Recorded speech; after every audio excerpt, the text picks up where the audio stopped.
Bueno, buenas tardes a todos. Ay, disculpas. Buenas tardes a todos. Disculpas por la demora, problemas técnicos impidieron que empecemos un poquito antes. Les damos la bienvenida a esta actividad organizada en conjunto entre la Escuela de la Orientación Lacaniana y el Instituto Clínico de Buenos Aires.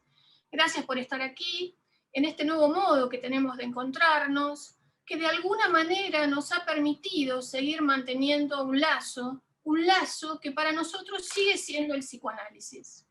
Y que nos permite además la novedad de que psicoanalistas, en este caso de diferentes países de América y Europa, París, Barcelona, Ciudad de México y Buenos Aires, desde esos lugares, nos hablen de este libro.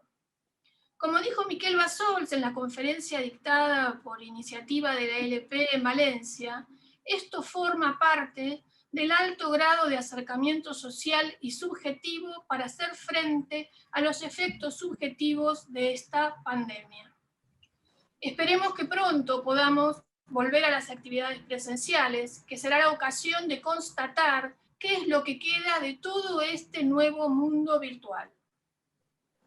Pero este libro, La conversación clínica, es producto, como su título lo indica, de una conversación realizada en París en una modalidad inaugurada por la reunión de Arcayón en 1997 y abierta a todos los públicos, convocada por UFORCA, en torno a 8 casos clínicos discutidos por los miembros de esa asociación. Me interesa contarles qué es UFORCA. La Unión para la Formación en Clínica Analítica, asociación que se reúne desde 1996 a las 18 secciones clínicas francófonas ubicadas tanto en Francia como en Bélgica. Sabemos que el objetivo de las secciones clínicas es asegurar la enseñanza del psicoanálisis, tanto teórica como clínicamente, y está dirigida tanto a los trabajadores de la salud mental, la llamada salud mental, psiquiatras, médicos, psicólogos, como a los propios psicoanalistas. De ahí el interés de este libro, producto de ese impulso de una enseñanza promovida por Jacques Alain Miller, en este caso en francés, que se ha traducido con la colaboración de muchos analistas destacados de la MP, que algunos de ellos están hoy aquí presentando el libro, del que Alejandra Loray fue su coordinadora. De modo que ahora en nombre de la editorial agradezco este trabajo que se han tomado para colaborar en la rápida salida en español de este volumen. Y agradezco también a Jacques Alain Miller y Guibriol, que por segunda vez han confiado en Grama Ediciones para su publicación en nuestro país. Ya hemos publicado otro libro hace un par de años titulado Cómo orientarse en la clínica, producto de una conversación similar. Queremos ir presentándoles el sumario en esta coordinación que pensamos a 2 voces junto con Alejandra Loray. Este libro cuenta con 3 grandes apartados. En el primero de ellos se encontrarán con los textos de Guibriol, Carole de Wambregy-Lassagnat, Jacques Alain Miller, Jean-Daniel Matet y Eric Laurent, que dan precisiones preciosas, valga la cacofonía, acerca de una clínica de la conversación democrática. Así lo presenta Guy Briol tomando una expresión de Miller, y además de la psicosis en la época que nos toca. Como dice Miller en Los Inclasificables de la Clínica Psicoanalítica, la conversación es el charloteo sin interrupción, con el carácter de improvisación, sin programa, excepto el orden lógico que instituye la organización, que implica un horario, un lugar y algún momento de descanso.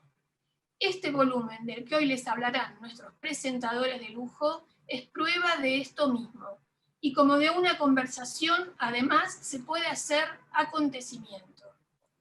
El video que vieron en el inicio y el que verán al final, que es otro, para el cual les pido que se queden porque es una sorpresa, fueron realizados por Gloria Casado y siempre nos ayuda en esta tarea de amenizar de algún modo cierta frialdad que puede darse en la nueva modalidad del Zoom. Así que gracias, Gloria.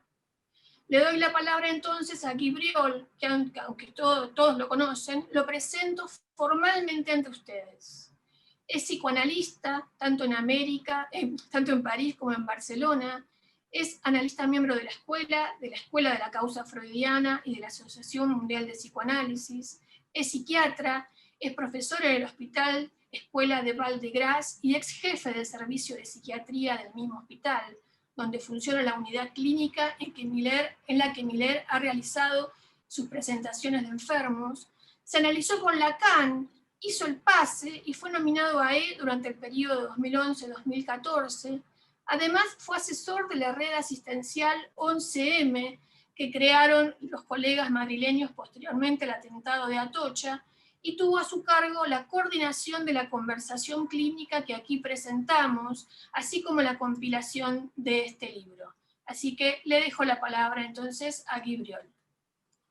Muchas gracias.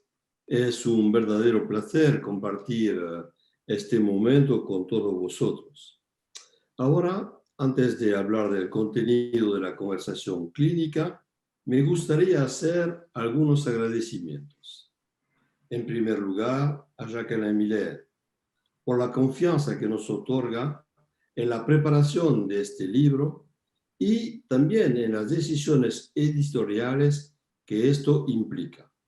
Su enseñanza recorre todo el libro.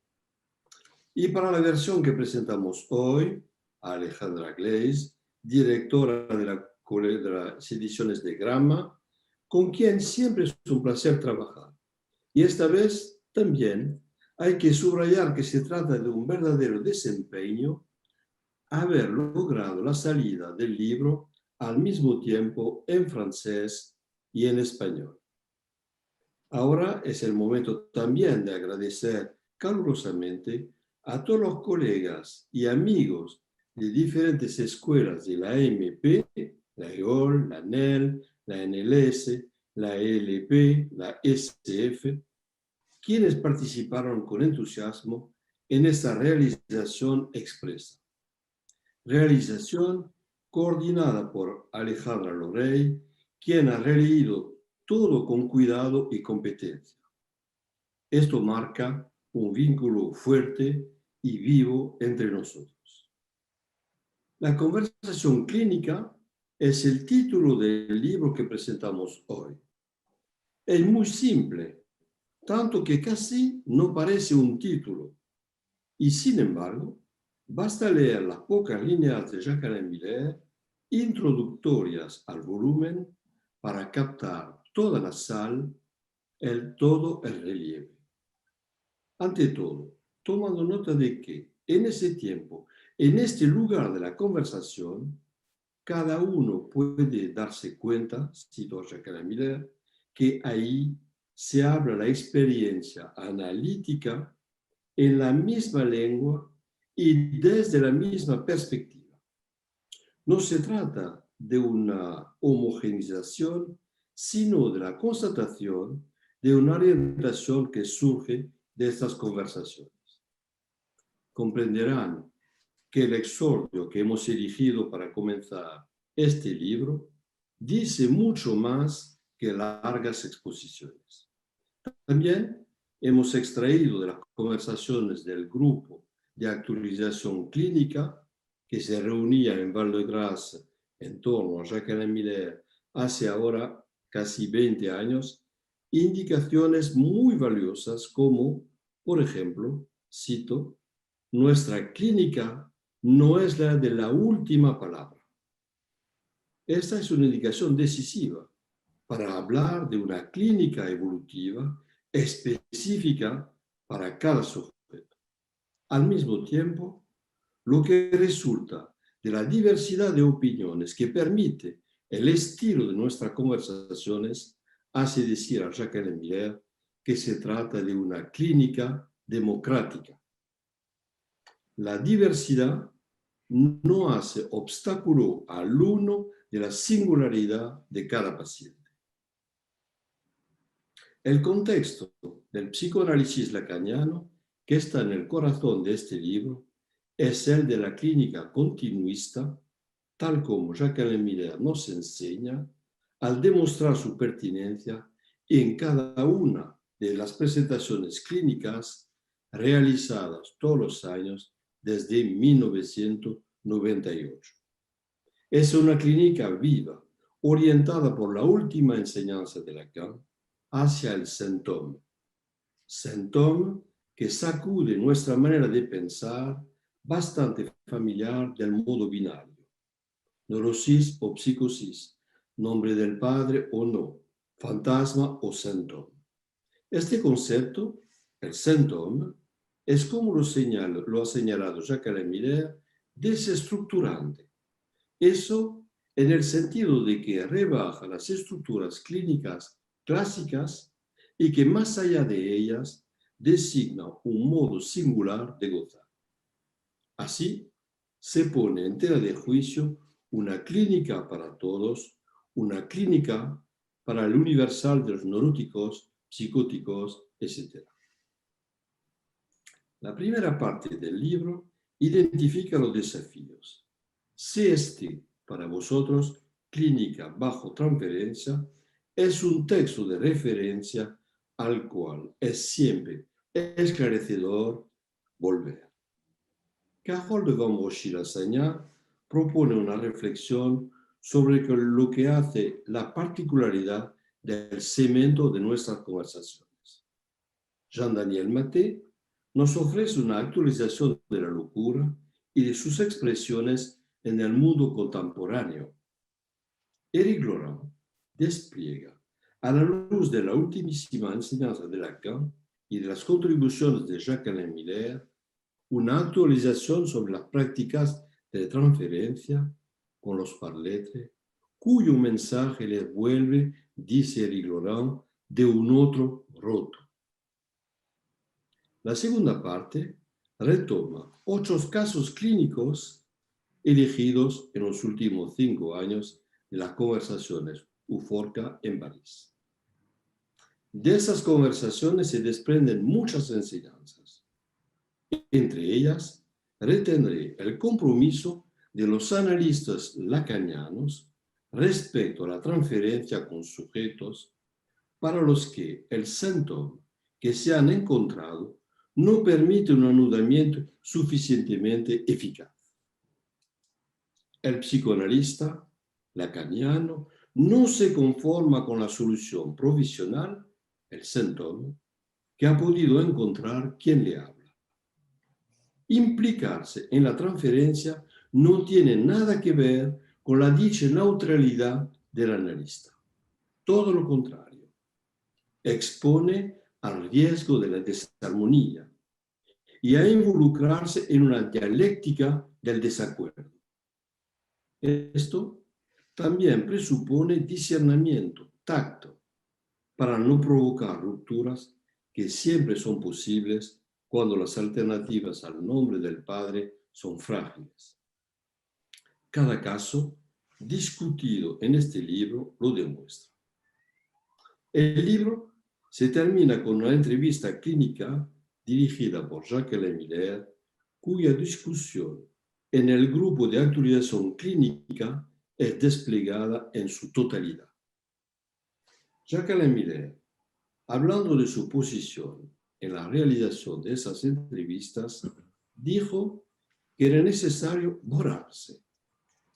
Y agrega lo siguiente: trato de interesarme, de no aburrirme, de conseguir algo que no he visto hasta ahora, que no he escuchado en detalle, y encender algo en mí y en la audiencia. También alentaba a no forzar donde surgía una resistencia. Concluía diciendo: no estamos aquí para hacer un gran espectáculo. Solo les propongo algunos comentarios de Jacques Miller antes de que lean el conjunto. Por ejemplo, él subraya cómo esta paciente, pese a estar sometida a las voces, es notablemente precisa, poco verbosa, puntual. También indica que la ausencia de hostilidad no es del orden de la transferencia. Más bien, insiste en un punto importante. La entrevista es compartir una soledad.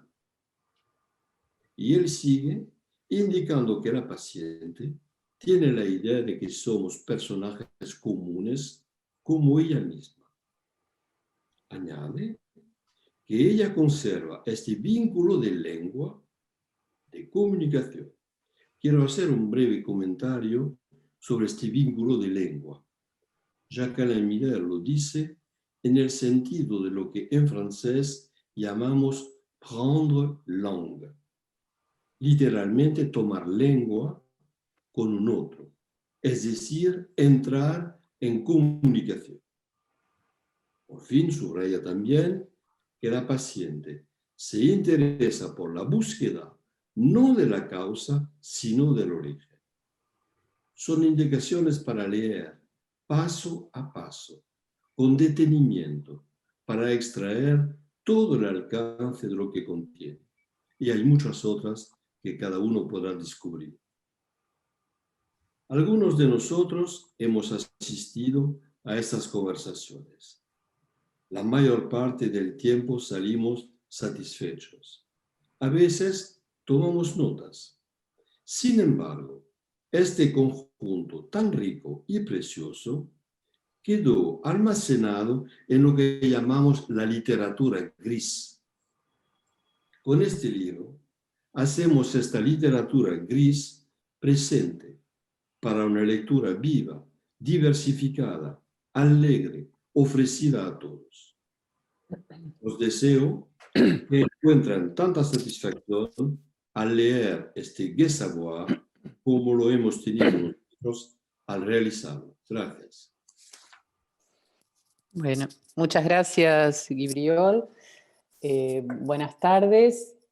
Continuando con esta presentación, como anticipó Alejandra Gleis, antes del próximo presentador, contaré brevemente algo de lo que ya fue anticipado recién sobre el segundo apartado del libro, en el cual, bajo el título Anudamientos, invenciones, rupturas, encontrarán casos que no hacen serie, sino que se leen uno por uno, presentados por los analistas que dirigieron la cura. Ellos son Virginie Leblanc, Bernard Lecoeur, Sonia Chiriaco, Carolina Koretsky, Fabián Feinwax, Hélène Bonneau, Gilles Carod e Isabel Horrado.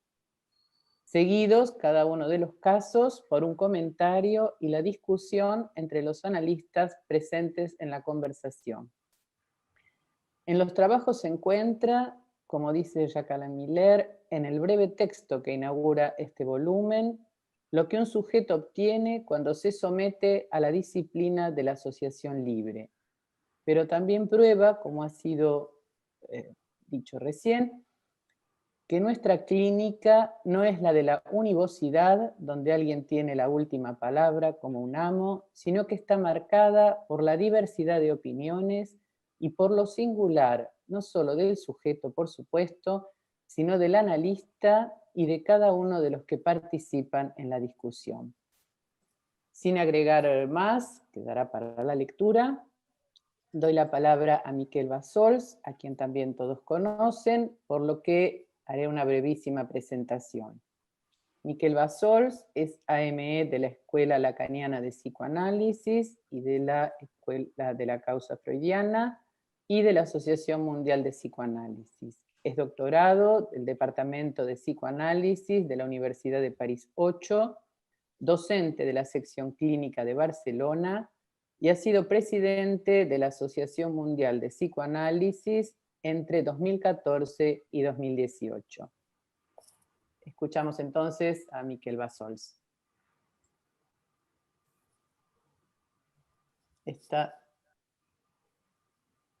Tenés que habilitar el micrófono. Ahora. Ahí va. Ahora me han dado paso, sí. Sí, sí. Gracias, estimados colegas, por esta invitación a conversar con vosotros sobre la conversación clínica. En realidad, cada vez que asisto a una conversación clínica o que leo las transcripciones que tenemos la fortuna de tener, me pregunto siempre qué es una conversación clínica, porque es una experiencia muy, muy particular. ¿Cómo podríamos definirla? Es una experiencia colectiva de elaboración de un saber a partir del relato de un caso, de 6 casos, de una serie de casos. Requiere de alguien que haga la función de +1, como en un cártel, que haga de agente provocador de la conversación. Y requiere también de un tema. Requiere de un sujeto, en el sentido más analítico de la palabra, y también en el sentido que tiene en francés, de tema de una conversación. Le sujet de una conversación, por ejemplo. Y de esa experiencia podemos hacer una clínica. Hay una conversación clínica y podemos decir hay también una clínica de la conversación misma, más allá del dispositivo analítico, en una asamblea, el término aparece y se ha citado ya, de practicantes de lo simbólico, podemos decir, para retomar una expresión de Lacan del año 53. Y ahí el sujeto se nos muestra como algo del orden transindividual en esa asamblea, en esa conversación colectiva.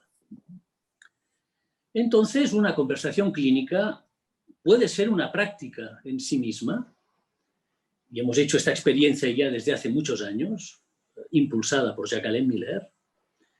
Es sin duda una experiencia de saber, una experiencia epistémica, aprendemos muchas cosas de la clínica.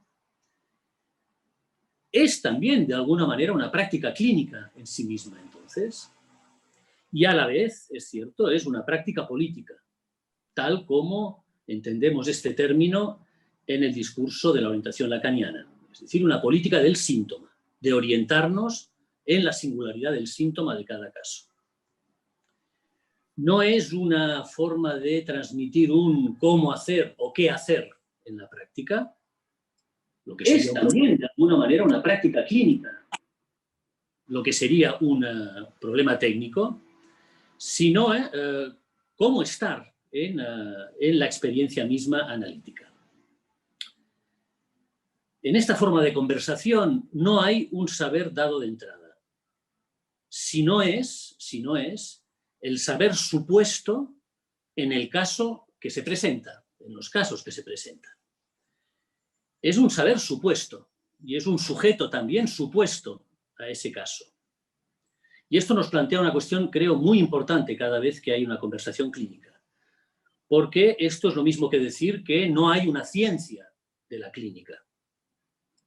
Ya Jacques-Alain Miller lo había señalado en su prólogo a Guy Trancourt, inicio del Instituto del Campo Freudiano.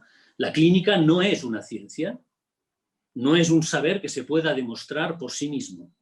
Es un saber empírico, inseparable de la historia de las ideas y que hay que construir caso por caso.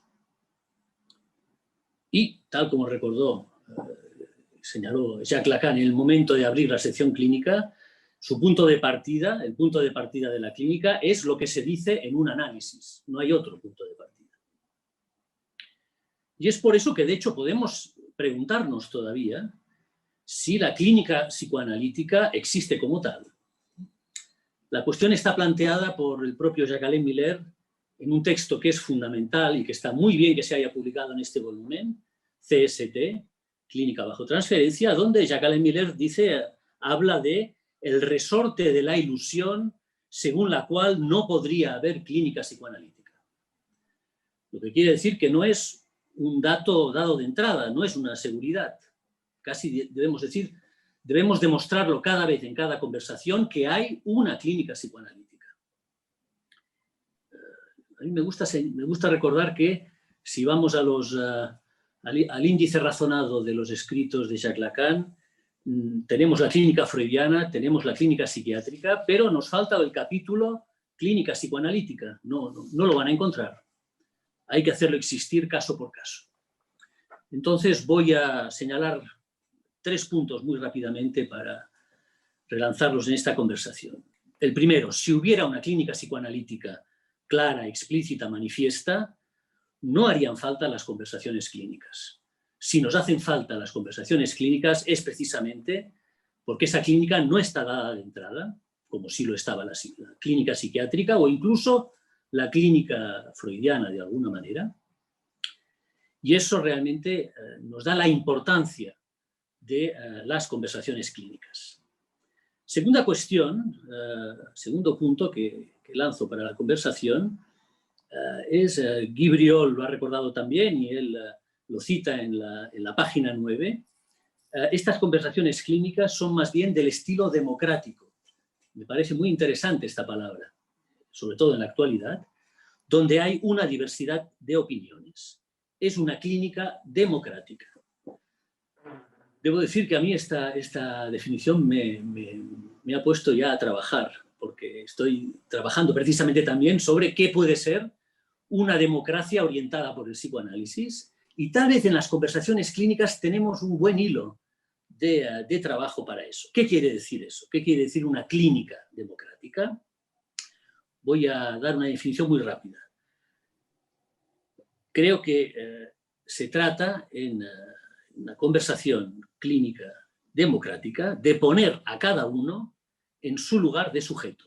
Para retomar una definición de Jacques-Alain Miller misma, transformando una frase de Kant. Poner a cada uno en su lugar de sujeto quiere decir, en primer lugar, poner al caso que se presenta en su lugar singular de sujeto, también al practicante, analista, que lo ha escuchado, y también a cada uno de los que intervienen en esa conversación, con su comentario singular como tal. En la página 222, en efecto, también podemos rescatar esa expresión de Jacques-Alain Miller, recordando otra expresión de Lacan. El acento, poner el acento en la singularidad. Y podemos utilizarla también a propósito de la experiencia de la conversación. Poner el acento en la singularidad, como tal. Tercera cuestión, para concluir, leemos también en el exordio, en la página 7, una definición de esta conversación. Estamos en una asamblea clínica, no es un concilio, no se vota. Me parece muy interesante. Incluso creo que no podemos votar un diagnóstico ni podemos votar por mayoría cuál sería la mejor intervención. Hay un eco en esta observación de la elaboración que Alexandre Kojève, maestro de Lacan, hizo sobre la democracia y sobre la autoridad política, que no puede fundarse nunca en las fuerzas de la mayoría, de las mayorías cuantitativas. La autoridad clínica, o incluso mejor, la autoridad analítica, no puede autorizarse en una mayoría ni en un consenso por un número determinado de personas. Solo puede surgir, si me permiten decirlo así, de una minoría absoluta, que es la singularidad del caso como tal. Entonces, hacer existir la clínica psicoanalítica es, en cada caso, hacer responder al caso, a ese caso, por las preguntas que plantea de una manera singular. Me detengo aquí. Gracias.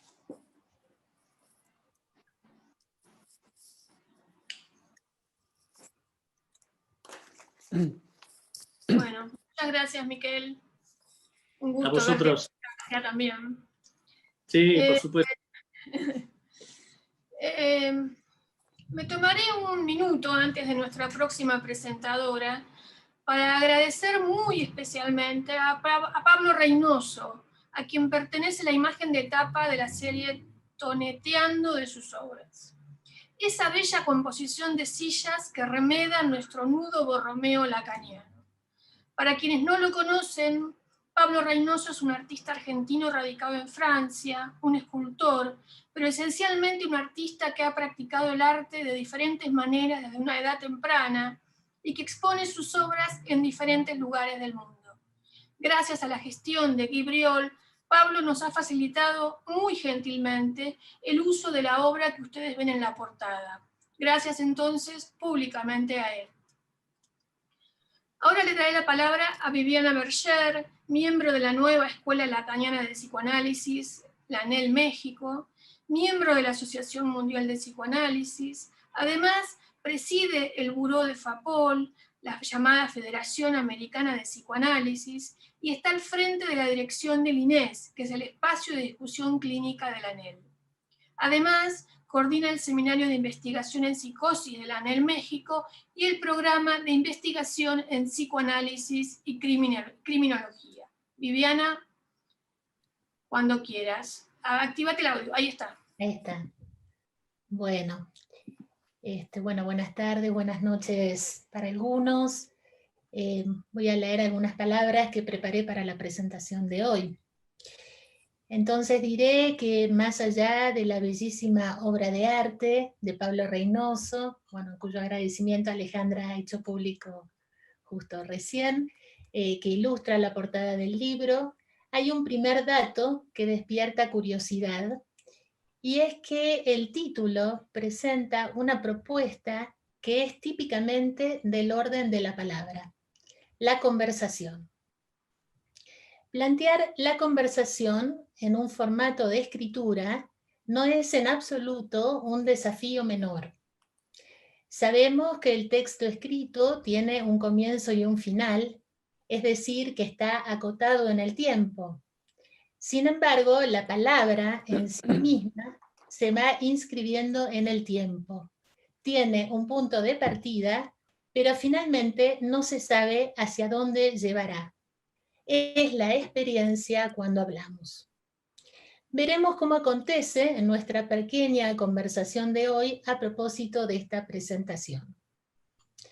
Tal como señaló oportunamente Jacques Alain Miller, hablar de clínica juntos ya es mucho. Se trata de una propuesta expuesta. Habrá que prestarse a la palabra, reunirse con otros para intercambiar, confrontar las tesis, poner a prueba los hallazgos. Al recorrer las páginas del libro, el lector descubrirá presente este mismo espíritu. Encontrarán dos sustanciosos capítulos centrales que incluyen 8 casos clínicos discutidos en coloquios de la Euforca, con la desgrabación editada de las conversaciones que suscitaron. Luego el capítulo inicial, con una impecable selección de textos, y otro hacia el final, incluyendo el trabajo alrededor de la práctica de las entrevistas clínicas, constituyéndose así un conjunto muy bien articulado, fiel a la lógica de la prometida conversación. Debo confesarles que desde hace varios años asisto regularmente a las conversaciones clínicas de la Euforca. Se trata de un acontecimiento anual muy único y esperado que reúne a las secciones clínicas y antenas francófonas. La referencia es siempre la Maison de la Mutualité. La escena tendrá lugar en un enorme salón. En el centro habrá un foro de participantes ubicados sobre una tarima, alrededor de la cual se disponen las sillas para los casi 800 asistentes. De más está decir que la sala está siempre repleta. En esa mesa estarán sentados 3 autores de los casos, los 3 presentadores que expondrán una lectura y un comentario de cada uno de esos casos, algunos pocos más invitados a la discusión e infaltablemente Jacques Alain Miller. Por supuesto, la audiencia de la sala también tomará la palabra. Será una jornada exhaustiva de trabajo. A lo largo del día se discutirán un total de 6 casos, uno por uno, dedicando 1 hora para cada uno, sin hacer serie, explorando y exprimiendo hasta su última gota los divinos detalles que se iluminan a partir de la conversación. El formato asegura que ningún saber será soportado por uno solo. Más allá de la verificación del saber y los efectos de verdad, el secreto del Agalma se concentra en los tropiezos y las sorpresas que el devenir de la circulación de la palabra hará aparecer en el centro de la elaboración progresiva que tendrá lugar. No habrá tampoco última palabra. Como decía al comienzo, el libro plasma muy bien el espíritu que se vive en la Maison de la Mutualité. Hace retornar lo vivido y oído en presencia.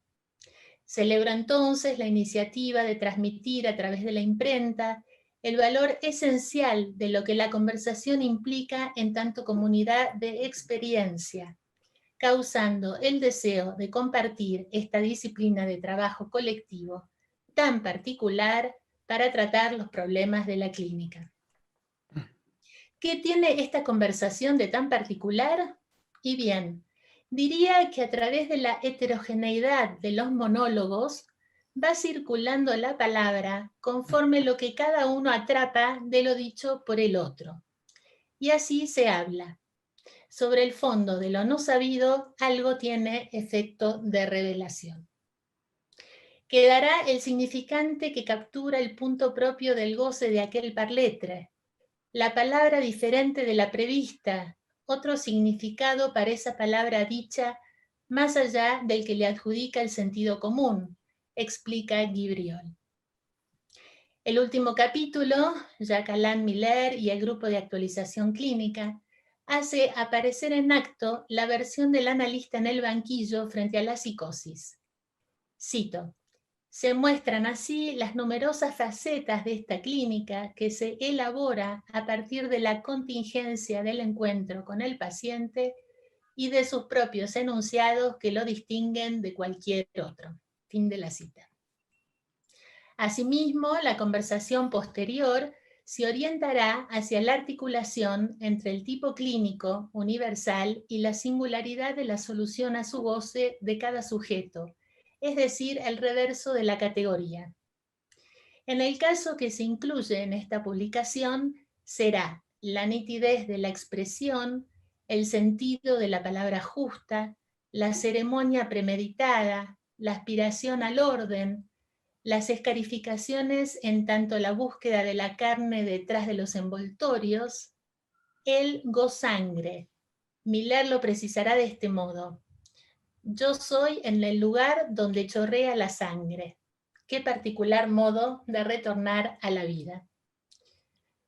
La escucha atenta del analista, receptiva, sagaz, a tono con el rasgo del entrevistado, contorneando los fenómenos que son del orden de lo indecible. Allí, en el encuentro con el psicótico, el analista compartiendo la soledad en la que el sujeto está encerrado. Y ya, detrás de bambalinas, en la intimidad, solo con los presentes, la interrogación del acto del entrevistador verifica al practicante analizante. Acá yo patiné alrededor de la pregunta para establecer un lazo eventual, sabiendo, por supuesto, que el fenómeno esencial no tenía nada que ver con no sé qué traumatismo en relación con la sangre, comentará Miller. Encontramos varios otros efectos de enseñanza. Cito: quizás está allí mi pequeña resistencia sobre el suéter rojo, donde uno se sitúa en lo simbólico con elementos imaginarios. El rojo aquí, el rojo aquí. Algún cálculo estratégico. Me subí a bordo de ese barco, entonces yo mismo me congelé y fui menos nítido que ella. Así caminamos uno y otro. La presentación clínica también arrojará alguna orientación para el tratamiento. Es la vida la que hay que organizarle, una vida de ceremonia, ceremonializar la existencia, sugerirá Miller, advirtiendo al equipo técnico sobre su función de cuidar a Sabina de esa locura asesina contra ella misma y retenerla en el lazo humano. Para concluir, diré que esta compilación aporta un documento inestimable, especialmente para el trabajo en nuestros institutos del campo freudiano. ¿Cómo enseñar lo que no se enseña? El paciente se entrega a la palabra, pero el analista también debe entregarse a la interrogación respecto de su práctica. Detrás de toda obra siempre hay un deseo decidido que la conduce a su buen puerto. Gracias a Guy Briol en su función de coordinador de la publicación, a Alejandra Gleis por la edición y a Alejandra Loray, quien coordinó el equipo de traducción. Solo me resta decir que ha sido un gusto para mí contribuir con una parcela de este logro. Viviana. Muchas gracias, Viviana. De modo breve, en este intervalo, quiero destacar la tarea de los traductores. Ellos son Gerardo Arenas, Miquel Basols, Silvia Baudini, Viviana Berger, Graciela Brodsky, Graciela Esperanza, Daniela Fernández, Leonardo Gorostiza, Victoria Horner Reynoso, Claudia Idán, Fabián Naparstec, Adolfo Ruiz, Aline Salom, Marta Serra Frediani, Caterina Tato y yo. Y quisiera subrayar, eran excelentes las traducciones, quisiera subrayar algunas cuestiones muy valiosas para el lector, pero que son invisibles. Una de ellas es el cuidado que cada uno puso para traducir, tanto como es posible traducir, manteniendo siempre la fidelidad a los trabajos originales, así como para indicar de modo preciso cuestiones de la historia o las costumbres locales imprescindibles para entender algunos casos por la incidencia que estos aspectos tienen en los mismos.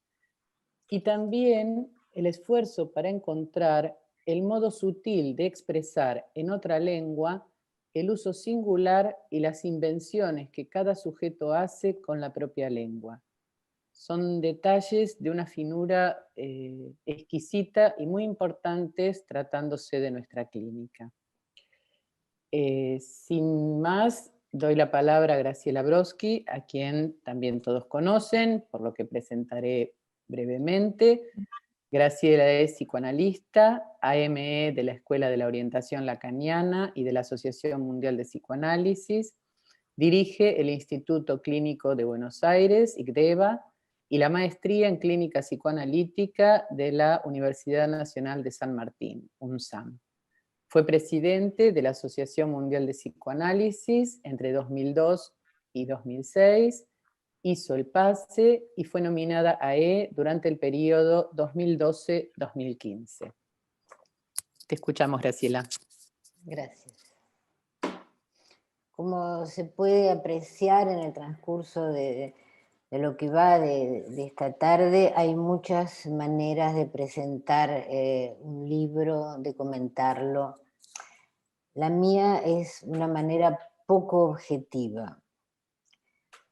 Solo consigo comentar un libro, comentarlo a mi gusto, si ese libro se convierte en algún momento en un objeto.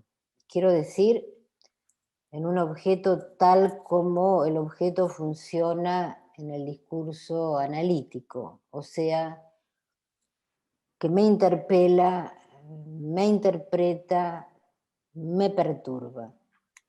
Un libro objeto A. Ese objeto que Miller se sorprende de que haya desaparecido de nuestros relatos y de nuestras presentaciones, como si una epidemia, otra epidemia, lo hubiera borrado del mapa. lo cito en la página 117.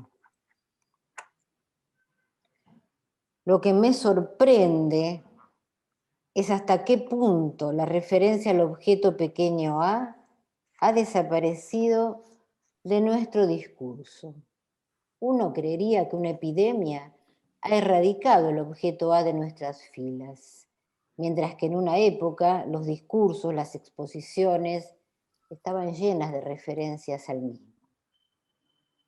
Es sorprendente que la palabra objeto A forjada por Lacan no se reencuentre en el texto ni en los comentarios, como si hubiera tenido lugar una gran eliminación a la vez que ocupa un lugar en la elaboración de Lacan y en su enseñanza absolutamente central. ¿En qué punto este libro me atañe?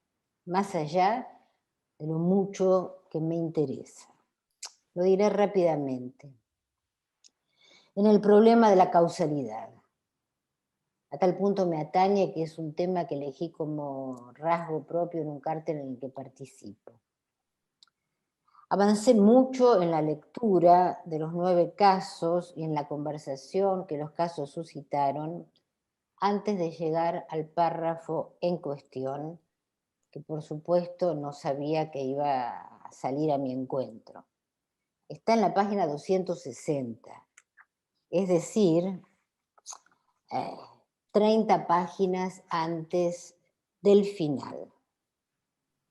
Y vino de boca de François Leguil. Leguil dice,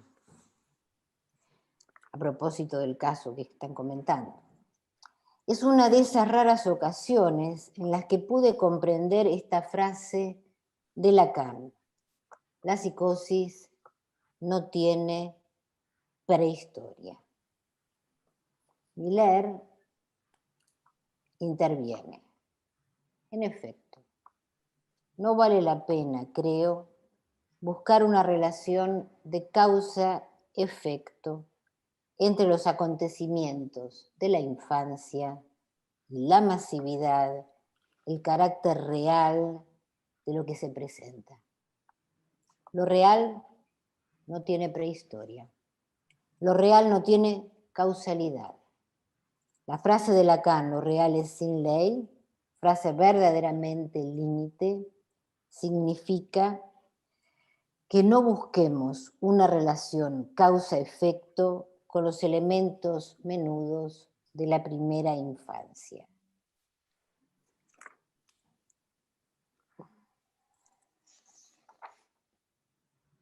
A partir de allí, el libro se reescribe. Por ejemplo, leo nuevamente y desde otra perspectiva la página 72, la intervención de Guy Briol. Al final de la página, dice Guy, más que salvar el mundo, me parece que su objetivo es el que usted volvió a mencionar en su comentario, devolverle la dignidad. Ella encarna por completo el cuerpo como teatro de la guerra.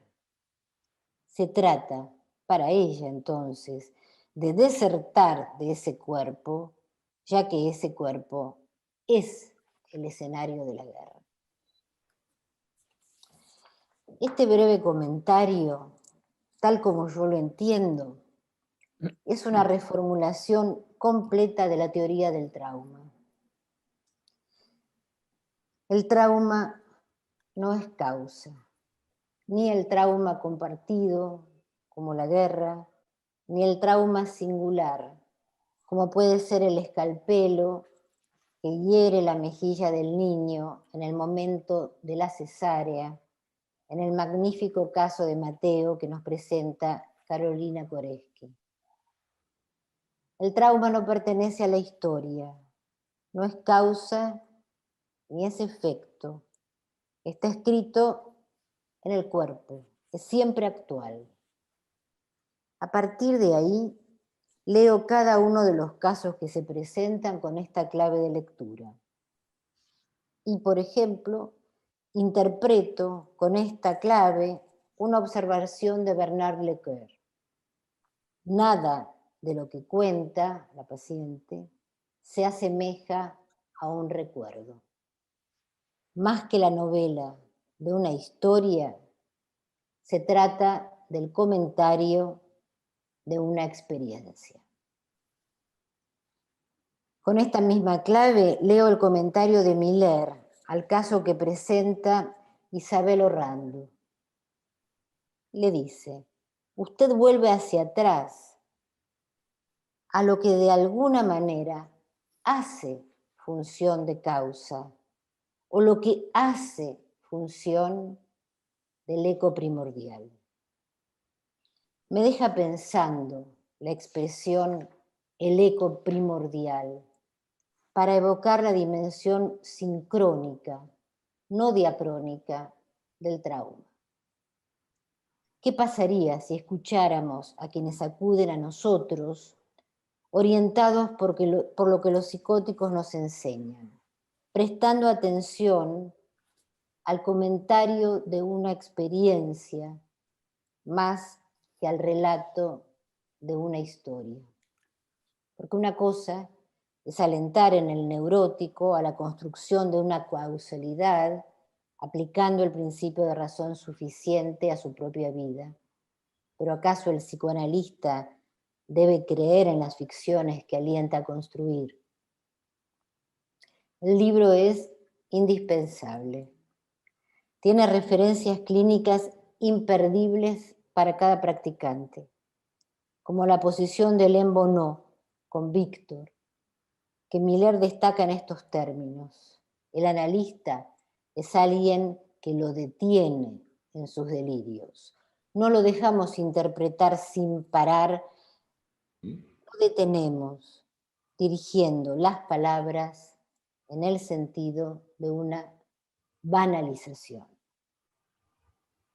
Puedo decir que para mí el libro resultó la encarnación, a partir de la clínica, de un párrafo que le escuché a Miller hace ya 8 años, en el cierre del Congreso sobre el nuevo orden simbólico. La frase es la siguiente: la relación causa-efecto es un prejuicio científico apoyado en el sujeto supuesto saber. En una ocasión, hace ya años, presentando en la EOLA el libro sobre los inclasificables, me preguntaba por qué el estudio de la psicosis figura a la cabeza de las secciones clínicas de todo el mundo, y también del Instituto Clínico de Buenos Aires, claro. A lo largo del tiempo fui encontrando respuestas y las fui sumando. La primera es que el psicótico es un sujeto que verifica en su sufrimiento el estatuto de ser hablado, estatuto que el neurótico olvida al identificarse con el sujeto del enunciado. La segunda es que el delirio y alucinación revelan que la referencia del lenguaje no existe, cosa que el neurótico olvida, y que cada vez que hablamos no hacemos otra cosa que hablar de cosas inexistentes, que es esa la naturaleza del hecho mismo de hablar. La tercera es que la experiencia de la psicosis es fundamental para que se haya justificado agregar a los objetos freudianos esos objetos lacanianos que son la voz y la mirada, y que solo revelan su verdadera estructura en la experiencia delirante, en la experiencia alucinatoria. La cuarta es que lo propio del significante no es tener efectos de significado, sino producir goce, y es eso lo que padece la experiencia psicótica, que la experiencia neurótica olvida, alienada en el efecto imaginario de significación. La quinta es que el estatuto del inconsciente como cadena descifrable es un producto del dispositivo analítico, porque el estatuto verdadero del inconsciente, el estatuto real, diría hoy, es ser un enjambre de ese uno solos, operadores de perplejidad que obligan a la interpretación, que siempre es delirante.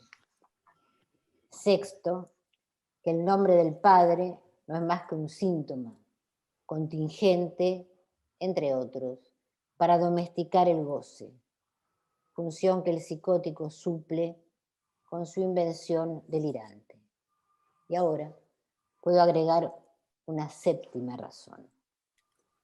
Enseñamos la psicosis en nuestras secciones clínicas, en nuestro ICDEVA, porque el psicótico enseña que el trauma no tiene historia y que la relación causa-efecto es un prejuicio apoyado en el sujeto supuesto saber.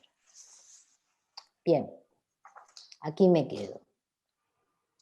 Interpelada en mi posición como analista, deseosa de seguir aprendiendo de la psicosis para orientarme en la práctica de todos los días, y agradecida, muy agradecida, a Guy Briol, a Alejandra Gleis, a Alejandra Loray, a todos ustedes, por la oportunidad de haber formado parte de la traducción de este libro, de haber podido acceder a esta casuística impar, y feliz de prestarme a la ilusión de estar al mismo tiempo en Buenos Aires, y en México, y en París, y en España, y en cada lugar donde el psicoanálisis sigue traumatizando a los discursos.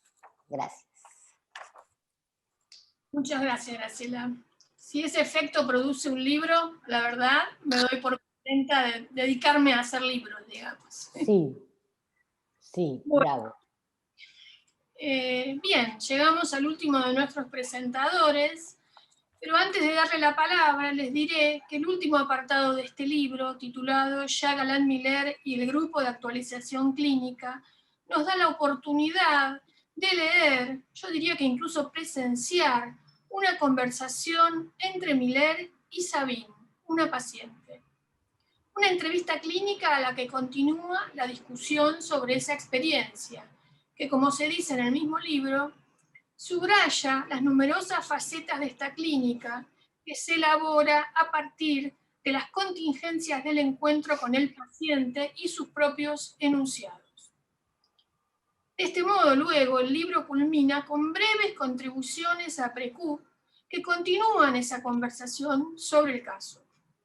Muy breves puntuaciones de Pierre Nabou, Marie-Hélène Bruce, Dominique Ballet, Serge Cotet, Estela Solano Suárez y Marie-Hélène Blancard. Les recomiendo especialmente este apartado.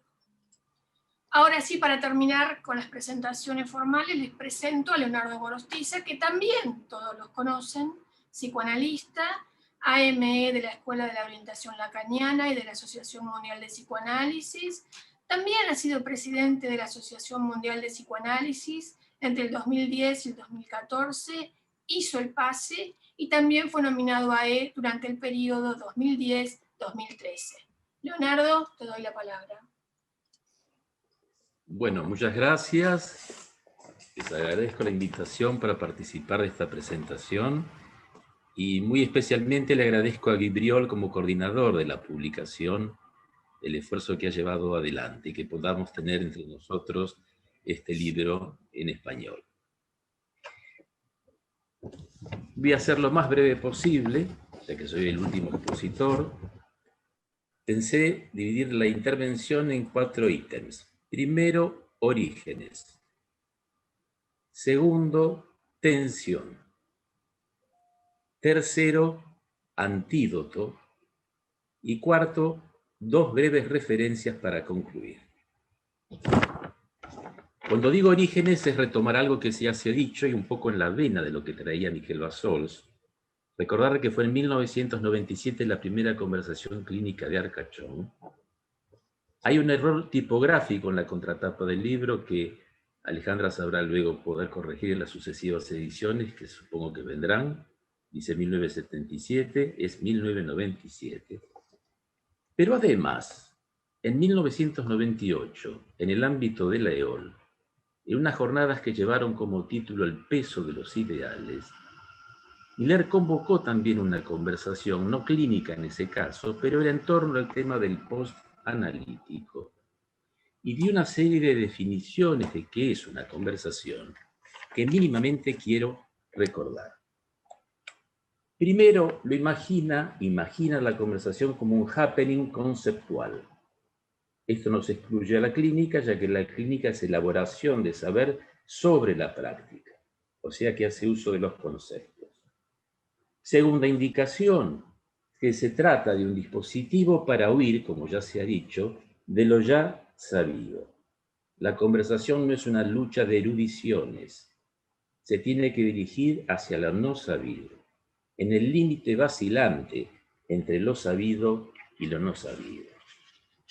Y también indica que, esto creo que lo mencionó Viviana, es una puesta en acto de la desuposición del saber del uno, es decir, de aquel que puede encarnar el sujeto supuesto saber, que esto se da habitualmente en las conferencias, quién expone y a quién se le hacen las preguntas. La conversación, por el contrario, que Eric Laurent mencionó, que se situaría más allá del Edipo y sin el punto de Capitón, siempre implica que el otro tiene algo por decir. Es decir, aunque se haya concluido cronométricamente una conversación, siempre queda otro que tiene algo por decir. Y creo que eso es central para pensar el lugar de los lectores en relación a este libro y de todos los libros que transcriben las conversaciones.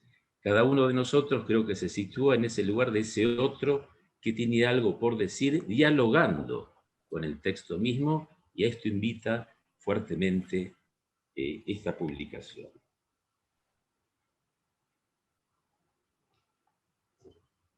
Voy a volver luego sobre algo de los orígenes, sobre todo para las jóvenes generaciones, los más jóvenes practicantes que se acercan, que es muy importante lo que decía Miquel, que se piensa que la clínica ya estaba dada desde antes.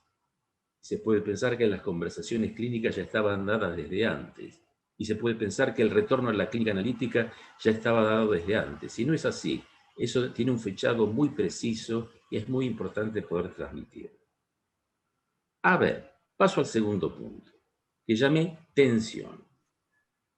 En el texto de entrada que abre la secuencia de Guibriol, él dice con mucha precisión que los casos no conversan entre ellos, que conversamos acerca de cada uno de ellos uno por uno.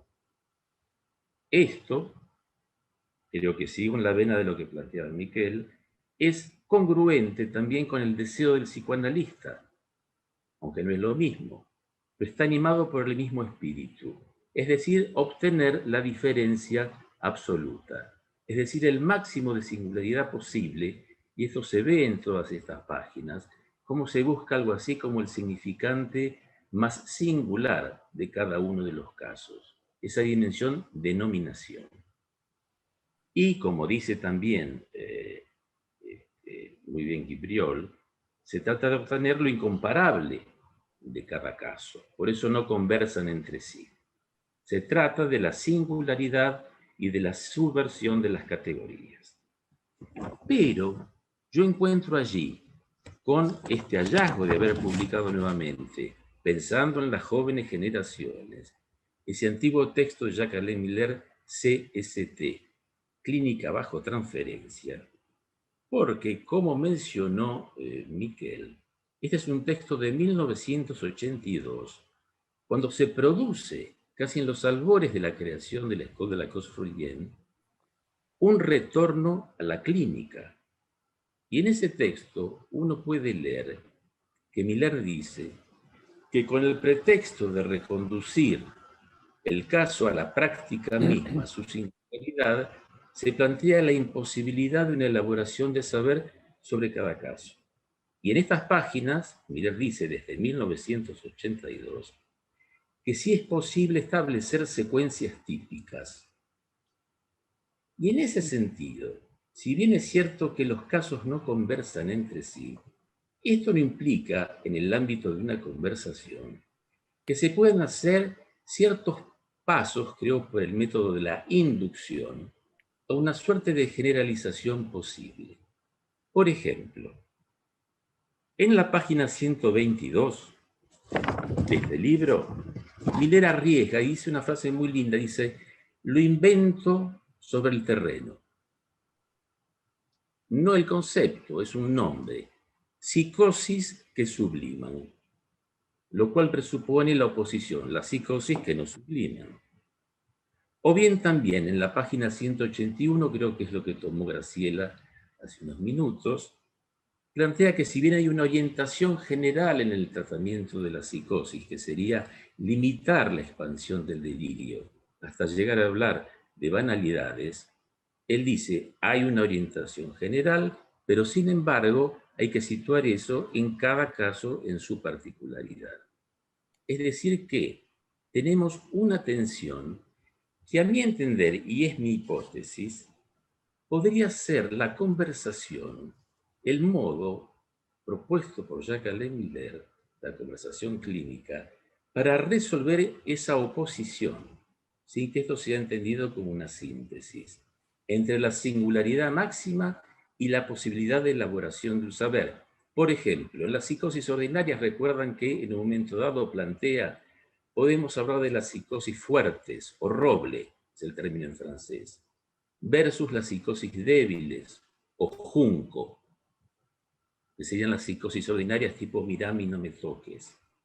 O en los inclasificables, cuando habla de la clínica de la sustitución y la clínica de la conexión. Metáfora delirante, metonimia delirante. Es decir que en las conversaciones encontramos el respeto máximo por la singularidad del caso, pero no debemos privarnos de hacer ese esfuerzo, tal vez de inventar, me gusta esa fórmula de Miller, allí sobre el terreno, que tiene una homología con la interpretación analítica. Es una cuestión de táctica en el momento y sobre el terreno. Tercer punto, lo había llamado antídoto. ¿Antídoto ante qué? Lo planteo así. Antídoto ante la koiné. Muchos de ustedes saben esto, lo recuerdo para algunos. Koiné es un término griego que Lacan utiliza al menos en posición del inconsciente para plantear que su enseñanza en aquel momento se inscribía, versus la concepción del didáctico de la IPA, en objeción de la koiné grupal. Koiné es el griego helenístico, es decir, la lengua griega que se obtiene cuando se eliminan las diversidades de los diversos dialectos y que implica una nivelación y un cierto achatamiento de la lengua. Y me parece, y a mí también me sorprendió mucho el párrafo que destacó Graciela, que, y esta es mi hipótesis a partir de leer este libro, que la conversación clínica, nuestras conversaciones clínicas, también deben ser leídas como un antídoto contra la koiné grupal. Y cuando digo grupo en sentido amplio es la MP, los institutos, cada una de las escuelas, y dentro de cada escuela los grupos que también forman parte de cada una de ellas y tienen su propia koiné. Concluyo la frase, no voy a leer todo el párrafo que ya lo leyó Graciela, pero Miller dice así, cuando habla del objeto A que habría desaparecido como por una epidemia, dice, como si hubiese tenido lugar una gran eliminación, a la vez que ocupa en la elaboración de Lacan y su enseñanza un lugar absolutamente central. Y le dice a la colega, no es algo propio de usted, dice, es un fenómeno de grupo muy sorprendente. Y creo que no estamos nosotros nunca suficientemente a salvo de entrar en una koiné. ¿Cuál es la buena tensión entre una lengua común que nos permite trabajar en conjunto, entendernos, y cuando esa lengua llega a un punto de estabilización que provoca, por ejemplo, el borramiento de una noción central, como ubicó ahí Miller, del objeto A? Eso me parece que es un punto central, a mi entender, de la conversación. Un instrumento contra la tendencia natural hacia la coiné grupal. Y para concluir, voy a leer dos referencias que hacen al espíritu de la conversación clínica y que está presente en estas páginas. Una es de nuestro recordado colega Michel Silvestre. En el año 1985, en el momento de la apertura a ese retorno a la clínica, decía lo siguiente, en un texto sobre el saber del psicoanalista. En la Escuela de la Causa, desde hace algunos años, proponemos el caso clínico, proponemos una acentuación de la clínica y de los relatos de la experiencia. Eso es lo que surgió en aquel momento. Esta es una apuesta que mantenemos. Con ello hemos aumentado solamente estos depósitos de saber. Son depósitos que Lacan repudia como un falso saber, si es puro depósito de saber la experiencia. Y concluía, nuestra apuesta consiste en ilustrar, en aproximarnos a este cálculo posible en el cual se juzgue la práctica del psicoanalista. El caso es lo que hace excepción, produce una ruptura en la experiencia y precisamente el caso tiene esta función, la de anular la experiencia, es decir, como sedimentación de saber. Designa la impotencia de esa experiencia. El caso es lo contrario de una cura tipo. El caso revela la particularidad de un acto del psicoanalista tal y como él lo dice dirigiéndose a nosotros. Y esto se ve en las páginas del libro La conversación clínica. Y la última referencia que quería introducir es de un tal Theodor Seldin, un conversador que ha escrito sobre esto, que se llama De la conversación. Y dice así, la suerte de conversación que me interesa es aquella donde, desde el comienzo, uno está dispuesto a salir ligeramente diferente. Es una experiencia en la cual los resultados no están jamás garantizados y que implica un riesgo. Es una aventura en la cual, en conjunto, intentamos aderezar al mundo para volverlo menos amargo. Lo vivo de la conversación que se percibe, y lo dijo esto Guy al finalizar su exposición, en estas páginas produce eso. Y en estos tiempos, aderezar al mundo para volverlo menos amargo, con nuestra clínica, la verdad que es realmente un fracasar de la buena manera. Bien. Muchas gracias, Leonardo, y bueno, a todos por sus presentaciones que vuelven a tratar de animar nuevamente una conversación sobre la conversación. Por eso ahora queremos invitarlos unos ratito a que podamos conversar sobre lo que se ha dicho, sobre el libro, los que han podido leerlo, a opinar de esta manera democrática como fue citado Jacques Alain Miller al principio. Para comenzar, pueden levantar la mano con la función levantar la mano aquellos que quieran participar. Invitamos para abrir este espacio a Marta Serra para escuchar lo que quiera comentar. Tiene audio. Hola, buenas tardes. Estoy muy contenta de participar en esta actividad. Yo soy de los que ha tenido la suerte de haber leído antes el libro. Y hay dos cosas que quería muy rápidamente decir, ¿no? La primera es que el acento un poco puesto en el significante conversación me parece que para nosotros es muy importante porque nuestra práctica es muy solitaria. Y el poder participar de las conversaciones clínicas, por ejemplo, en el UFORCA, tienen una particularidad, y es que uno va habiendo leído los casos, no es como una presentación de casos como estamos habituados. Uno ya ha leído los casos, cada uno de nosotros va con una cierta idea ya tomada, y en el momento de la conversación muchas veces eso se modifica radicalmente.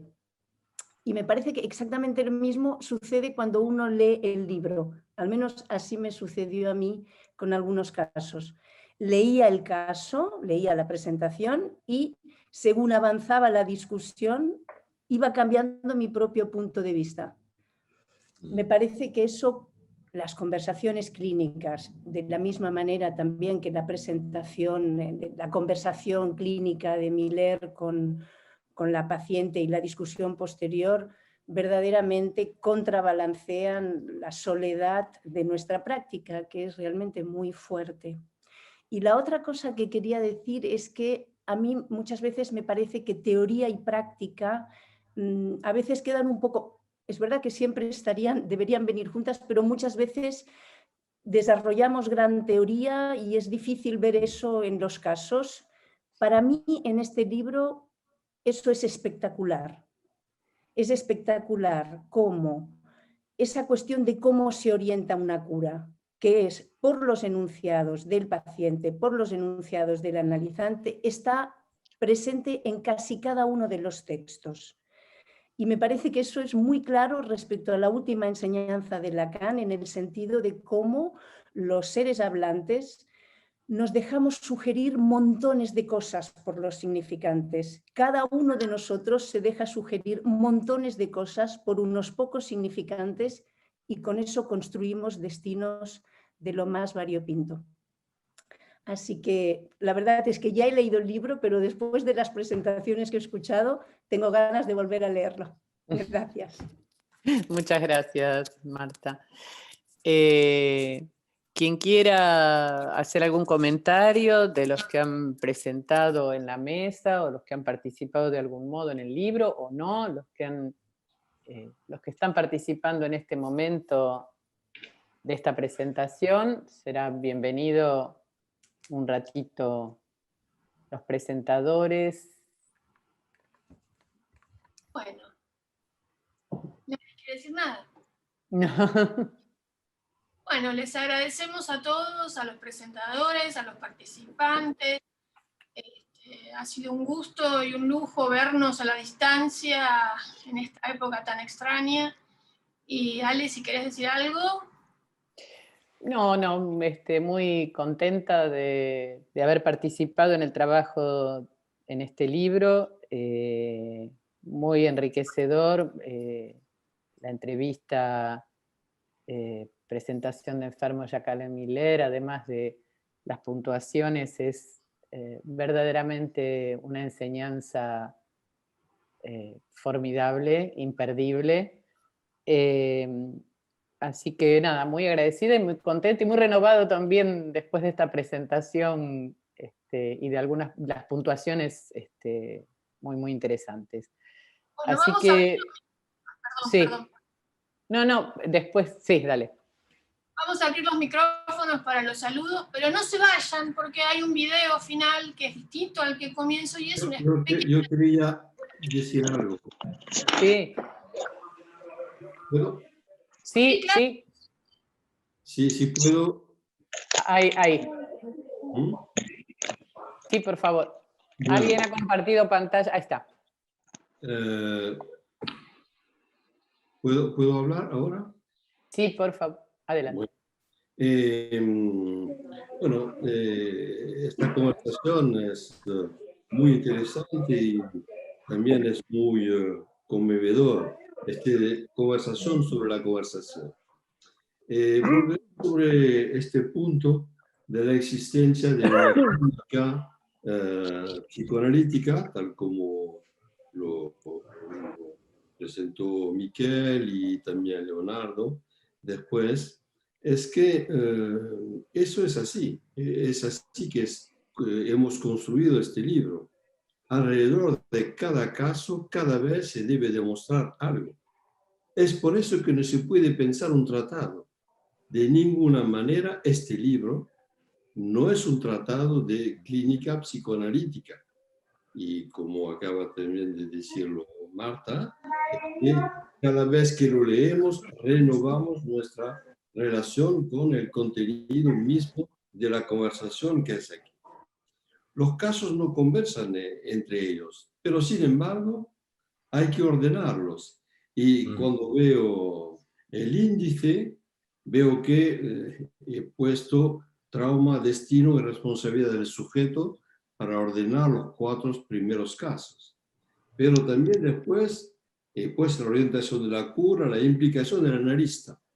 Podíamos finalmente invertir los 2 títulos. Eso para responder a lo que decía Leonardo, más de este lado. La cuestión de la clínica democrática, como la habéis visto en pie de página, eso he obtenido la autorización de Jacques-Alain Miller de decirlo aquí, porque eso es ya en un otro proyecto que estamos ya realizando de todas otras presentaciones de Jacques-Alain Miller y también de conversaciones alrededor de la conversación y de la clínica, y particularmente de esta cuestión de la clínica democrática. Hay toda una conversación en el grupo de actualización clínica al cual invitaré probablemente a Miquel a añadirse para redactarnos algo en este futuro libro.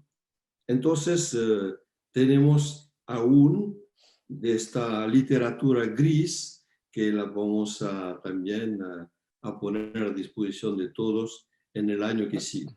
Muchas gracias también por todas las intervenciones de cada uno. Muchas gracias. Bueno, entonces, si estás de acuerdo, abrimos los micrófonos, pero no se vayan para ver el video, los micrófonos para los saludos y que podamos. Sí.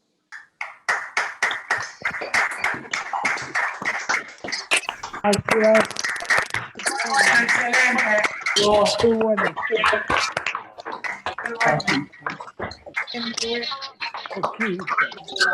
Gracias. Gracias. Gracias. Gracias. Chao. Gracias. Gracias. Gracias. Muy bien. Gracias. Gracias. Obrigada. El video. Muchas gracias. Gracias. Gracias. Obrigada a todos. Gracias. Muchas gracias a todos. Vení. Muy bueno. Excelente. Puedes saludar. Gracias. Yo estoy saludando. Ahí va.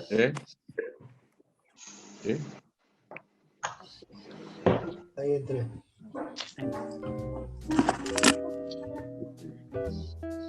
Este es de Reynoso, este cosa. La obra. Alors, puisque la question diagnostique qui nous est ne se trouvera pas au centre des discussions, je me suis demandé quel problème faire venir au centre, pour qu'il y en ait un de centre. Je propose précisément le problème du point de Capiton. Qu'est-ce que le point de Capiton? Les auteurs se sont posé la question et ils sont allés chercher la réponse dans quelques phrases du séminaire 3 des psychoses de Lacan. ces références, si justifiées soient-elles, restent insuffisantes si on ne les complète pas d'une référence au graphe, aux élaborations du graphe par Lacan. En effet, dans sa définition première, la plus étroite, le point de Capiton est une fonction rétroactive. Le point de Capiton se situe au lieu marqué grand A sur le graphe, d'où part une chaîne rétroactive. Alors, pour se représenter les choses et sans tableau, une chaîne signifiante se développe, se poursuit comme une phrase. Incarnons ça dans une phrase qui se poursuit. Cette phrase transporte avec elle une masse confuse de signifiés jusqu'à ce qu'elle rencontre le signifiant qui, après coup, s'avère réordonner le signifié. C'est un signifiant qui fait resignifier la chaîne signifiante et transforme la masse signifiée en, à proprement parler, un sens. Alors ça se peut s'imager déjà au niveau de la phrase simplement par le dernier mot de la phrase et le point final qui donne son unité de sens à ce qui précède. Mais c'est aussi, au niveau du discours, le terme significatif à partir duquel vont être interprétés les différents signifiants qui se sont présentés enrobés d'un signifié équivoque. Alors, ça c'est le point de Capiton tel que Lacan l'a illustré de la première scène d'Athalie. Ici, nous n'en restons pas à cette définition, mais comme s'exprime Éric Giuliani, nous généralisons le point de Capiton jusqu'à dire que le nom du père est en un certain sens un point de Capiton, ou le point de Capiton supérieur, suprême dans les premières élaborations de Lacan. De même, le signifiant maître peut être présenté comme un point de Capiton. C'est-à-dire que d'une façon générale, nous ne considérons pas le signifiant comme égalitaire. Il y a au moins un signifiant qui a le pas sur les autres, à savoir si c'est une exigence seulement de méthode ou si nous entendons que ça appartient à proprement parler à la structure. Que cette suprématie qui a été longtemps illustrée par Lacan avec la paire S1, S2. De même, vous savez que le signifiant maître, Lacan, comme l'indique l'article défini, est supposé être unique. Lacan lui a donné aussi une valeur de multiple en faisant entendre l'équivoque de l'essaim E2SAIN. Alors ici, je propose que nous nous interrogions non pas sur le diagnostic, encore que si certains veulent le faire, bien sûr, ils sont libres de le faire, mais avant tout sur le point de Capiton, en considérant qu'il n'y a pas de réponse modèle. Nous n'allons pas faire des corrigés comme on en fait pour les sujets du bac.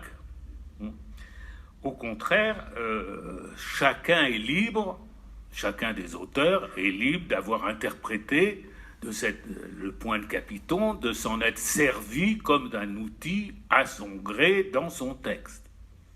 Et nous pourrons interroger cet usage ou en proposer d'autres. Par exemple, dans le cas que nous allons maintenant considérer, le cas Louis de Sonia Chiriaco, sans doute l'invention du mobile qui arrive à la fin du texte fait fonction de points de capitaux. En tout cas, c'est une proposition que l'on peut faire et que l'on pourra discuter. Voilà. Voilà mon introduction achevée pour que nous sachions comment nous servir des termes qui sont en jeu.